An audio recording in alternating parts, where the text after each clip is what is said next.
Hello, कैसे हैं आप लोग? आशा है अच्छे होंगे, स्वस्थ होंगे। तो आज हम लोग पढ़ेंगे वास्तविक संख्याएं, जो क्लास 10th मैथ का चैप्टर नंबर 2 है 1B। आज हम लोग इस अध्याय में ऐसे क्वेश्चन पढ़ेंगे जो आपके एग्जाम की दृष्टि से बहुत ही भी आए हैं, जहां से 1 नंबर के या ज्यादा से ज्यादा 2 नंबर के क्वेश्चन, और 101 नहीं 105% गारंटी है कि यही क्वेश्चन आपको वहां एग्जाम में देखने को मिलेंगे। बस करना क्या है, ध्यान से सुनिए। बहुत ही छोटी छोटी क्वेश्चन हैं, आप आसानी से बना सकेंगे, ऐसा आशा और विश्वास है। तो चलते हैं इसी आशा और विश्वास के साथ, देखते हैं कि हमें इस अध्याय में क्या क्या पढ़ना है। देखिए, पढ़ना क्या है हमें मूल रूप से इस अध्याय की जो बेसिक बातें हैं, आपसे पूछेगा कैसे क्वेश्चन। इस क्वेश्चन को छोड़ के हम पहले क्वेश्चन लेते हैं। आपसे दिया रहेगा कि पहली संख्या ए है और दूसरी संख्या बी है। इस तरह से क्वेश्चन रहेंगे कि पहली संख्या ए और दूसरी संख्या बी हो, और इसका क्या है कि भाई मौसा ज्ञात करो, क्या होगा। तो पहले क्या करेंगे, हम लोग अभाज्य गुणनखंड करेंगे।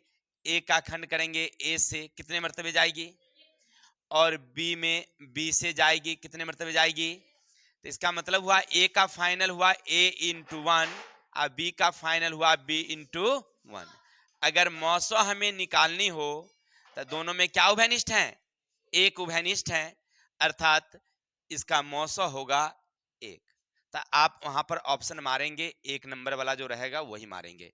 ये क्वेश्चन बड़ा ही इंपॉर्टेंट है, आपसे पूछेगा, उदाहरण में ऐसा लिखा हुआ था। क्लियर।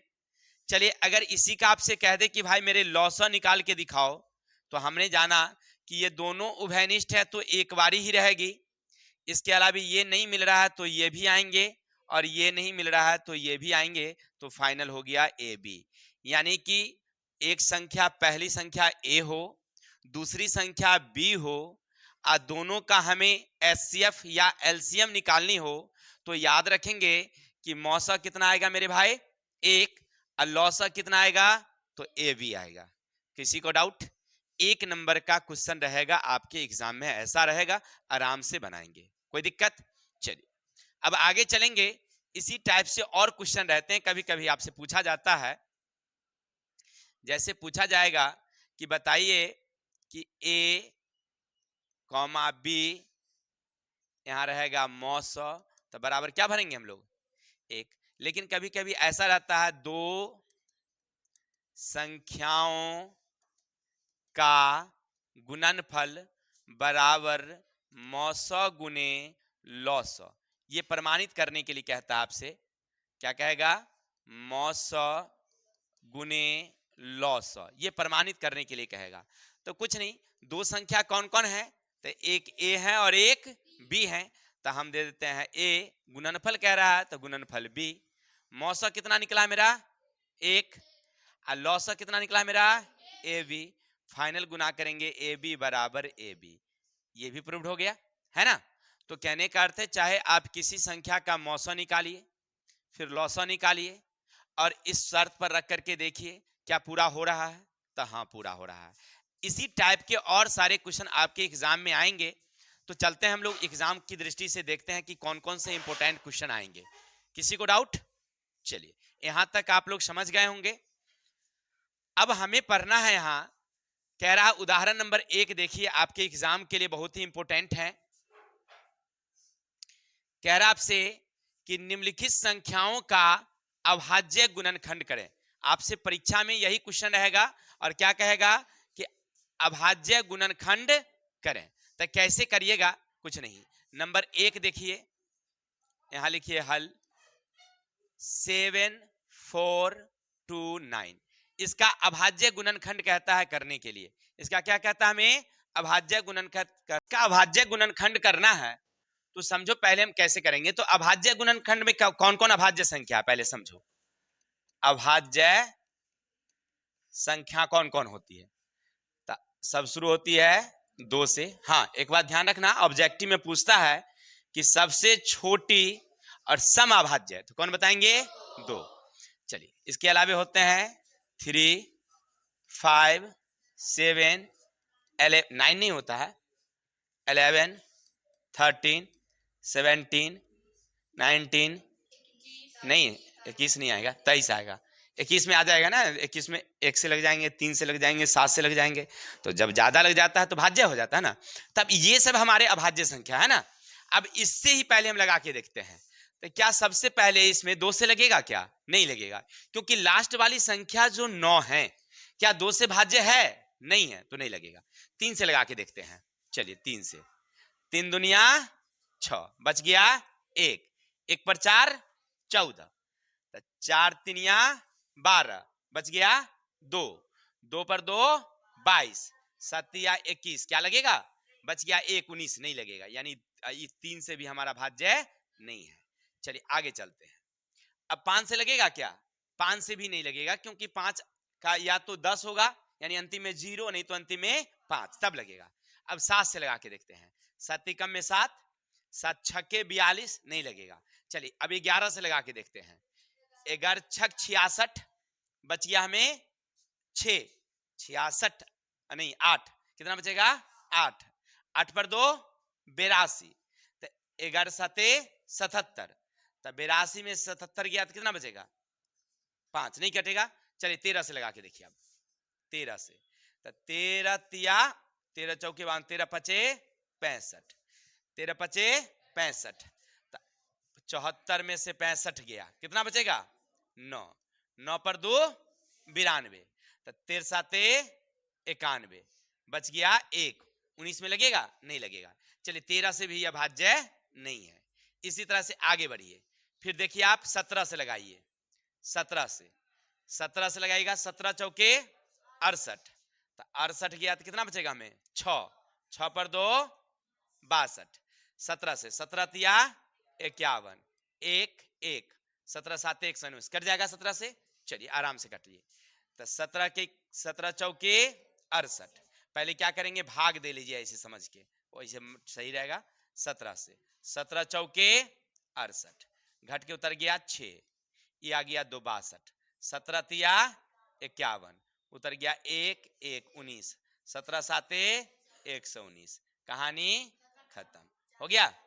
अब आपका आ गया 437, एक काम खत्म हो गया, इसको कैंसिल कर लीजिए। अब फिर अब 437 में लगाइए। तो देखिए जब यहां से नहीं लगा है तो अब 17 से ही लगेगा या उससे आगे से लगेगा।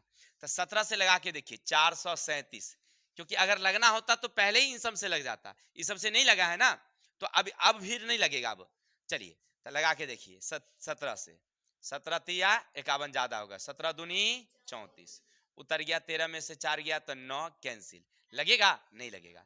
तो 17 से नहीं लगा, तब आगे बढ़िए 19 से लगाइए। 19 दूनी 38, घट के उतर गया 5, 19 तिया 57, यानी अब लगेगा किससे? 19 से। कितना गया हमारा? 57 हो गया, नहीं सॉरी 23 जाएगा ना, 23 कितना जाएगा? 23। अब बताइए ये तीनों संख्या अभाज्य हैं? हाँ तीनों अभाज्य है, निकल रहा है ना, यही हमें देखना था। बस ऐसे एग्जाम में आपका पूछेगा, लिखेंगे 7429, लिखेंगे 17 इंटू 19 इंटू 23। किसी को दिक्कत? बन गया ना?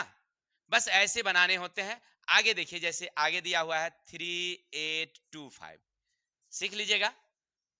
अब क्या करेंगे हम लोग? इसमें किससे लगेगा? 2 से लगेगा क्या? नहीं लगेगा। 3 से लगा के देखिए। 3 कम 3, 3 दूना 6, बच गया हमें 2, 2 पर 2 भाई 7 या कैसे लग जाएगा, तो 3 से लगाइए। चलिए 3 से लगाएंगे तो 3 कम 3, फिर 3 दूना 6, बच गया 2, 2 पर 2 7 या 21, बच गया 1 पर 5, 5 या 15। किसी को दिक्कत? चलिए अब आगे बढ़ेंगे। अब फिर लगा के देखते हैं हम लोग किससे? 3 से। 3 से लगाइए तो 4 तिया 3 दूना, बच गया हमारे पास 1, 1 पर 5, अब क्या लगेगा? देखते हैं लगा करके। नहीं लगेगा, क्योंकि अब इसमें 3 से लगने वाला नहीं है। तो अब 5 से लगाइए। 5 से लगाए 8 पंचे, बच गया 25, फिर 5 से लगाइए। कितने बारी? 17 पचे 85, यानी 38 25 का अभाज्य गुणनखंड हो गया 3 इंटू 3 5 इंटू 5 इंटू 17। अब इसको ऐसे भी लिख सकते हैं 3 के पावर 2 5 के पावर 2 17 के पावर ऐसे। या एग्जाम में ना कभी कभी क्या करता है, आपसे ये भी पूछ सकता है कि 38 25 के अभाज्य गुणनखंड में 3 का घात क्या होगा। तो 3 का घात कितना आएगा, है ना। या 5 का घात पूछेगा, ऐसे भी पूछता है एग्जाम में। आपसे पूछेगा कि इतना का घात करेंगे यानी अभाज्य गुणनखंड करेंगे तो 2 का अधिकतम घात क्या होगा। तो घात का मतलब पावर, पावर कितना आएगा मेरा, किसी को डाउट। तो आशा है कि आप लोग इस समझ गए होंगे कि कैसे अभाज्य गुणनखंड करेंगे और किस तरह से एग्जाम में क्वेश्चन पूछते हैं। ठीक है, एक क्वेश्चन पहला समझ लीजिए फिर से, आपसे इस तरह से एग्जाम में रहेगा क्वेश्चन, इतना का अभाज्य गुणनखंड क्या होगा। 4 गो ऑप्शन रहेगा, 4 गो ऑप्शन में जो आपका आएगा उसमें टिक लगाना है। जैसे मान लीजिए 74 29 का अभाज्य गुणनखंड क्या होगा, और 4 गो ऑप्शन हम दे देंगे, जैसे 3 गुने 7 गुने 9, फिर दे देंगे 7 गुने 11 5 गुने 11 गुने 13 11 गुने 13 गुने 17, अगला दे देंगे हम लोग 17 गुने 19 गुने 23। तो कौन होगा, जैसे इसका पूछे 74 29 का अभाज्य गुणनखंड निम्न में से कौन होगा, डी नंबर होगा आंसर। हो गया। तो इस तरह से एग्जाम में पूछते हैं। या दूसरा आपसे पूछेगा कि 38 25 का अभाज्य गुणनखंड में 5 का अधिकतम घात क्या होगा। तो ऑप्शन रहेगा 1, ऑप्शन रहेगा 2, ऑप्शन रहेगा 3, ऑप्शन रहेगा 5। क्या रहेगा, 5। क्या मारेंगे हम लोग, तब 5 का अधिकतम घात कितना है भाई, 2 है, तो 2 वाले में मारेंगे। ठीक है, तो इस तरह से आपके एग्जाम में 1 नंबर का क्वेश्चन इस क्वेश्चन से रहता है। कोई दिक्कत। चलिए, तो अगर इतना समझ गए हैं तो स्क्रीनशॉट लीजिए, आगे हम लोग चलते हैं। चलिए, इतना हो गया, अब आगे बढ़ेंगे हम लोग। क्वेश्चन नंबर 2, अब यहां से आपको बनाने के लिए रहेगा, ना कि ऑब्जेक्टिव रहेगा यहां से। ठीक है, बनाना क्या है, जैसे अभी आपने पढ़ा अभाज्य गुणनखंड के प्रयोग से निम्नलिखित का मौस और लौस ज्ञात करें। मौस और लौस ज्ञात करें। दो संख्याओं की दशा में लौस गुने मौस दोनों संख्या के गुणनफल को सत्यापित करें। अब देखिए, अभी अभी आपने एक क्वेश्चन पढ़ा था जिसमें हमने बताया था कि पहली संख्या, भाई पहली संख्या बराबर ए और दूसरी संख्या बराबर हमने बताया था बी। फिर इसका हमने मौसा आपको निकाल के दर्शाया था 1 और लौसा हमने दर्शाया था 1। इतना दर्शाया था, नहीं सॉरी, ए बी होगा, ए बी। फिर हमने बताया था आपको कि दो संख्याओं का गुणनफल, गुणनफल बराबर मौसा गुने लौसा। दो संख्या कौन कौन, तो ए बी, मौसा कितना, चलिए ठीक है, बहुत अच्छा, यहां तक कोई दिक्कत। इसी चीज को कहता है, अब अंकों में दर्शा के दिखाओ हमको, इसी चीज को क्या कहता है, आपको अंकों में दर्शाइए। तो सबसे पहली संख्या देखिए, हम इस तरह का क्वेश्चन आएगा ना तो लिखेंगे हॉल हल, लिखेंगे पहली संख्या, पहली संख्या बराबर कितना 26 और दूसरी संख्या, दूसरी संख्या बराबर कितना 91। अब हम लिखेंगे 26 का खंड करिए, 2 से लगाइए 13, क्या लगेगा आगे, नहीं लगेगा। 91 का खंड करिए, 7 से लगाइए 13 7 91। यानी कहने का अर्थ है कि 26 का अभाज्य गुणनखंड किया हमने तो 2 गुने 13, 91 का हमने अभाज्य गुणनखंड किया 7 गुने 13। यहां तक कोई दिक्कत। चलिए, अब इसका हम पहले निकाल लेंगे यहां मौस, तो मौस दोनों में क्या उभयनिष्ठ है भाई, तो 13 13 उभयनिष्ठ है, तो 13 आंसर हो गया। अब निकाल लेंगे हम लोग लॉस, तो लॉस क्या होगा, तो 13 13 उभयनिष्ठ है, वो तो आ ही जाएंगे। बाकी ये 2 नहीं मिली ये भी आ जाएगी, या 7 नहीं मिली तो ये भी आ जाएगी। गुना करिए, 13 दूनी 26, 26 को 7 से, तो 6 7 42 के 2 हासिल 4 और 7 दूनी 14 4 18। हो गया क्लियर। पहले आप क्या करेंगे, इसका दोनों संख्या का अभाज्य गुणनखंड करिए, मौसा गुने लौसा अब निकालना है हमें, तो यहां पर लिखेंगे ऐसे। अब लिखेंगे दो संख्याओं का गुणनफल बराबर मौसा गुने लौसा, है ना। तो दो संख्या कौन कौन, तो 26 गुने 91, मौसा कितना 13 और लौसा कितना 182, हो गया। अब इसको गुना करिए 91 को 26 से, तो 26 एकम में 26 के 6 हासिल 2, अन्ना 6 1 54, 55 56 के 6 हासिल 5, और 9 दूनी 18 5 23, हो गया। अब इसको गुना करिए, 13 दूनी 26 के 6 हासिल 2, 13 आठी 104 और 2 106 हासिल 10, 13 10 23। किसी को दिक्कत, यही तो हमें बनाना है, हो गया। बस इसी तरह से प्रूव्ड कर देना है, आपका आंसर क्लियर है। इतना समझ गए। चलिए तो इतना स्क्रीनशॉट लीजिए, अब आगे चल। तो आप लोग स्क्रीनशॉट ले लिए होंगे, तो आगे चलते हैं हम लोग। अब आगे क्वेश्चन क्या है थोड़ा सा देख लेते हैं। फिर देखिए इसी टाइप के और दूसरे क्वेश्चन आ गए सामने कि भाई 336 और 546 का एचसीएफ एलसीएम द्वारा हमें सत्यापित करिए कि दोनों संख्याओं के गुणनफल और इसके मौसा और लौसा गुणनफल के बराबर होते हैं या नहीं होते हैं। तो हम लोग कैसे हल करेंगे, तो लिखेंगे पहले हौला, अब लिखेंगे यहां पहली संख्या, पहली संख्या बराबर कितना भाई, तो 336। अब लिखेंगे हम लोग दूसरी संख्या, कितना लिखेंगे 546। अब लिखिए 336, इसमें किससे भाग लगाएंगे हम लोग, 2 से, तो 2 से लगाएंगे तो 2 एकम में 2, बच गया 1, तब 6 दूनी 12, बच गया 1, 8 दूनी 16, देख रहे हैं ना आप। फिर कितना जाएगा 2 से, 8 दूनी 4, फिर जाएगा 4 2, फिर जाएगा 2 से 21, अब 2 से नहीं जाएगा, नहीं कितना जाएगा 3 से, सत्या अब लगेगा क्या, नहीं लगेगा। अब आगे बढ़ते हैं, कितना हमारा 546, इसका भाज्य गुणनखंड 2 से लगाएंगे, 2 दूनी 4, जाएंगे कितना 1 बचेंगे, 1 से 7 दूनी 14, 3 दूना, अब नहीं लगेगा 2 से, अब लगेगा 3 से, तो नतिया 3 एकम में 3, 3 से अभी नहीं लगेगा, अब लगेगा 7 से, 7 एकम में 7, बच गया 2, सत्या हो गया। अब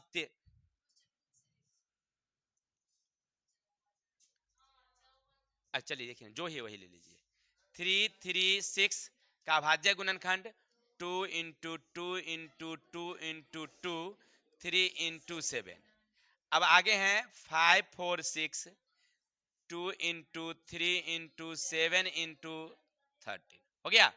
अब पहले हम क्या निकालेंगे, हम लोग मौसा निकालेंगे, तो मौसा निकालेंगे तो दोनों में जो मिलता है वो आ जाएगी, 3 3 मिलता है तो वो आ जाएगी, 7 7 मिलता है तो वो आ जाएगी। अब तो आगे नहीं निकलेगी ना, तो सत्या 21 दूनी 84, कितना होता है 42 होता है, अच्छा 42, हमको लगा 84 होता है।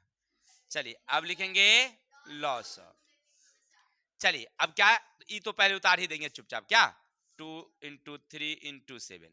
अब देखिए ये वाली नहीं मिलती है तो ये भी आ जाएगी 2 2 2, और ये नहीं मिलती है तो ये भी आ जाएगी, हो गया। अब देखिए इतना तक का गुना तो आप कितना लिए थे 42, अब 2 दूनी 4 दूनी 8, 8 को 13 से, 8 को 13 से, 13 आठी 104, अब इसको गुना कर लीजिए, 4 दूनी 10 दूना 4 चौकी 4 एकम में 4, 8 के 8, 6 के 6, 3 के 3, कितना आ गया 4 3 6 8, दे दिए। चलिए इतना हमारा काम खत्म हो गया। अब चेक कर लेंगे कि हमारा है कि नहीं है, तो लिखेंगे दो संख्याओं का गुणनफल बराबर मौसा गुने लौसा। किसी को दिक्कत, अब देखिए दो संख्या कौन कौन है भाई, तो एक है 3 3 6 अगुने 5 4 6, मौसा कितना भाई मेरे 42, और लौसा कितना है 43 68। अभी दोनों को गुना करिए, गुना करके चेक कर लीजिए। आप यहाँ पर पहले गुना कर लेंगे, 3 3 6 5 4 6। आप रफ में करिएगा, इसमें बोर्ड पर मत कर लीजिएगा। 6 1 36 के 6 हासिल 3, और 6 3 18 3 21 हासिल, और 6 3 18 2 20, 6 चक 24 के 4 हासिल, 4 3 12 2 14 के 4 हासिल, 4 3 12 1 13 के 3। आगे चलेंगे, 6 5 30 के 0 हासिल, 5 3 15 3 18 के 8 हासिल, और 5 3 15 1, 6 के 6 5 के 5 4 के 4 रो, 8 2 10 3 13 3 हासिल 1, 6 1 7 हासिल लगा के कितना हो गया 18 34 56। क्लियर? चलिए अब इतना तो क्लियर हो गया। अब अगला दूसरा रफ में फिर कर लेते हैं। कितना है 4 3 6 8 को 42 से, 8 दूनी 16 हासिल, 6 दूनी 12 13 3 हासिल, 4 3 6 1 7 8 कैंसिल, 8 चौक 32 के 2 हासिल, 6 चौक 24 ने 27 के 7 हासिल, 4 3 12 चौक 4 हासिल, 4 चौक 16 17 के 7 हासिल 1। जोड़िए 6 के 6 5 के 5 7 7 14 के 4 हासिल 1, 8 4 12 13 3 हासिल 1, 7 1 18 34 18 34 56। क्या दोनों एक हैं? हाँ एक हैं, तो हमारा हिसाब सही जा रहा है। किसी को दिक्कत?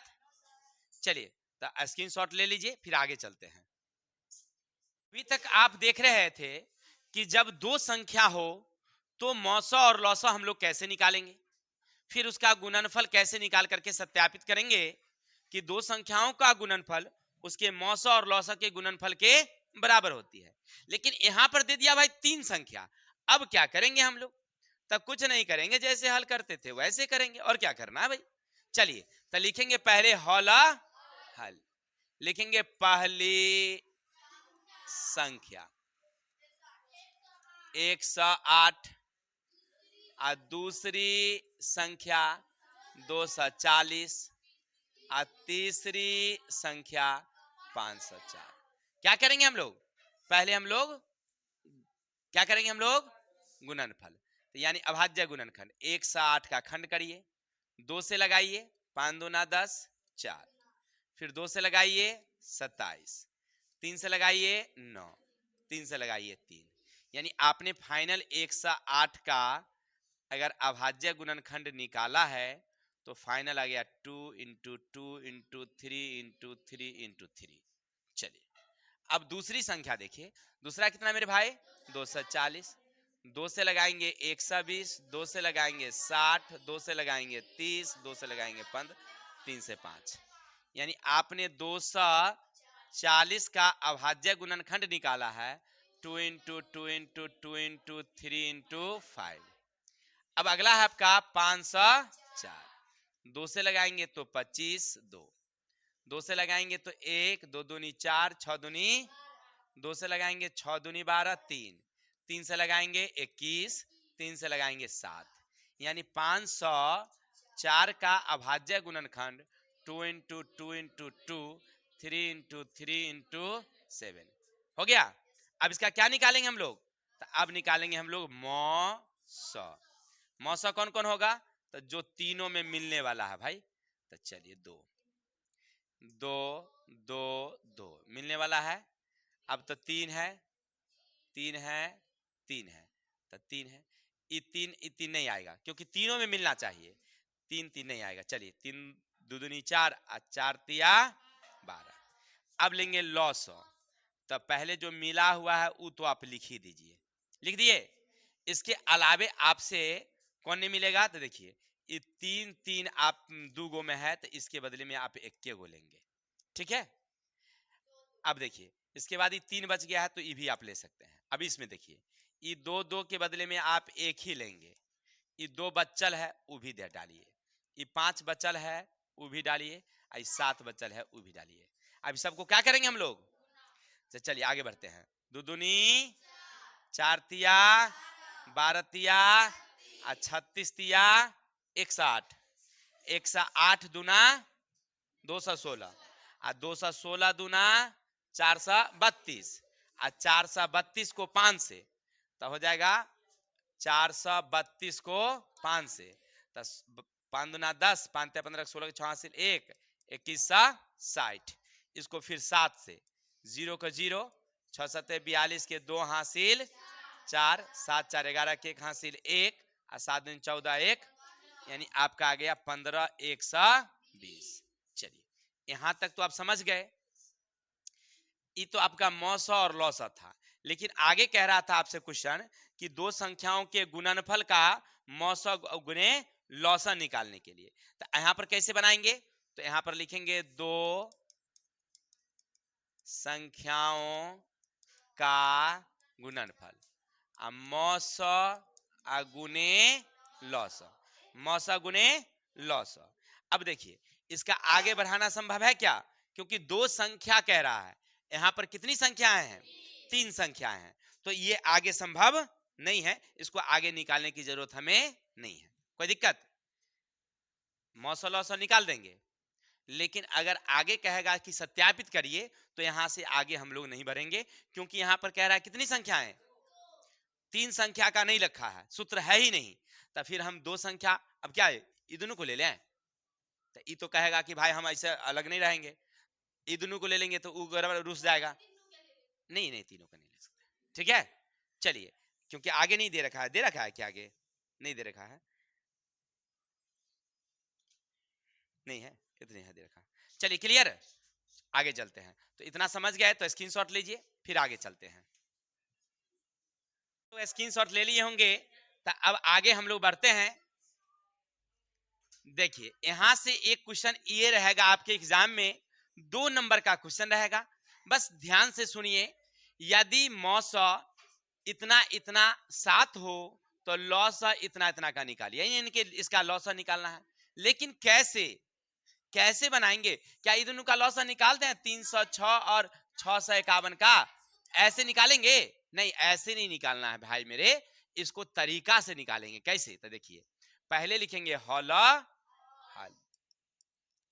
अब ये जो देख रहे हैं ना मौसा कितना है? 7, और ये क्या है? तो पहली संख्या, और ये क्या है? चलिए तो आप लिखिएगा क्वेश्चन में ऐसे, पहली संख्या बराबर 306, और लिखेंगे दूसरी संख्या बराबर 651। अब लिखेंगे मौसा बराबर कितना? 7। अब लिखेंगे लौसा, लौसा बराबर डॉट डॉट डॉट, है ना। बस अभी जो पीछे फॉर्मूला आपने पढ़ा, दो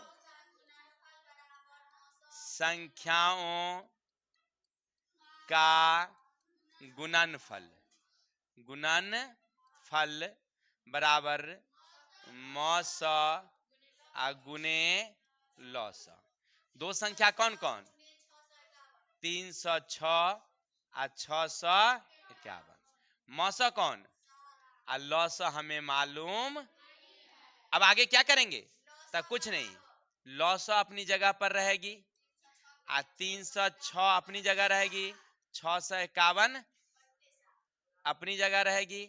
लेकिन ये जो 7 देख रहे हैं, ये इसी जाति का है, तो इस जात को इधर ले आते हैं। जैसे बराबर से इधर आएगी, चेंज होगी तो स्थान बट्टा में आ जाएगी। काट दीजिए, काट दीजिए। कितना मर्तबे? 7 नामा 63, सत्या, यानी बच गया 306 गुने 93।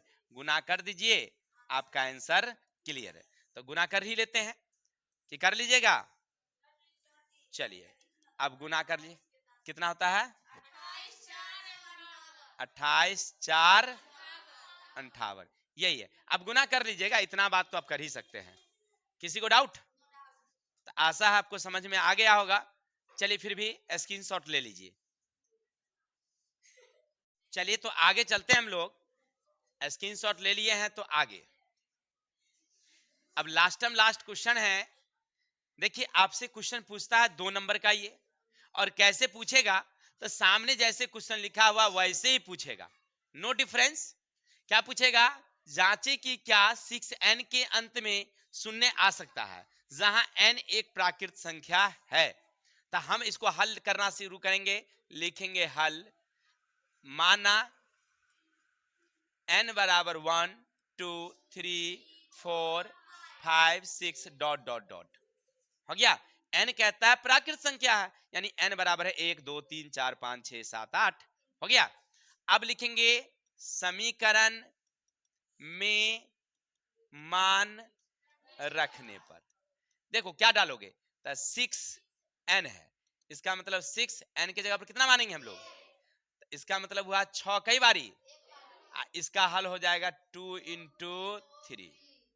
हो गया, इसके आगे नहीं बढ़ेंगे। अब 6 के पावर कर दो कितना, अब 2, तो 2 करोगे इसका मतलब 6 कई बारी, तो ई 6 का खंड हो गया 2 गुने 3, ई खंड हो गया 2 गुने 3। हो गया। फिर आगे बढ़ जाओ, इसी तरह से 6 के पावर डाल सकते हो तुम कितना, 3, तो इसका मतलब 6 गुने 6 गुने 6, इसका मतलब ई 6 का 2 गुने 3, ई 6 का हो गया 2 गुने 3 और 2 गुने 3। हो गया। अब इसी तरह से आगे लिखेंगे, आप यहां पर लिखेंगे किसी संख्या, किसी संख्या अंत में शून्य आने के लिए, संख्या के अंत में शून्य आने के लिए आपको लिख के सिद्ध करना होगा। आने के लिए अभाज्य गुणनखंड 2 इंटू 5 के रूप में होना चाहिए। अब लिखेंगे यहां से, यहां 2 इंटू 5 नहीं आ रहा है, इसलिए अंत में शून्य नहीं आएगा। हो गया आंसर। बस यही तो लिखना होता है भाई मेरे। किसी को डाउट? तो आशा है कि आपको ये प्रश्नावली के सारे क्वेश्चन एकदम अच्छी तरह से समझ में आया होगा। अगर अच्छा लगा तो बाकी समझ ही रहे हैं, रोज रोज कहने की जरूरत नहीं है। बाकी मिलते हैं नेक्स्ट वीडियो में, तब तक के लिए हमें विदा दीजिए। हंसते रहिए, मुस्कुराते रहिए और जिंदगी का आनंद लेते रहिए, परीक्षा की तैयारी में लगे रहिए। तब तक के लिए जय हिंद, जय भारत।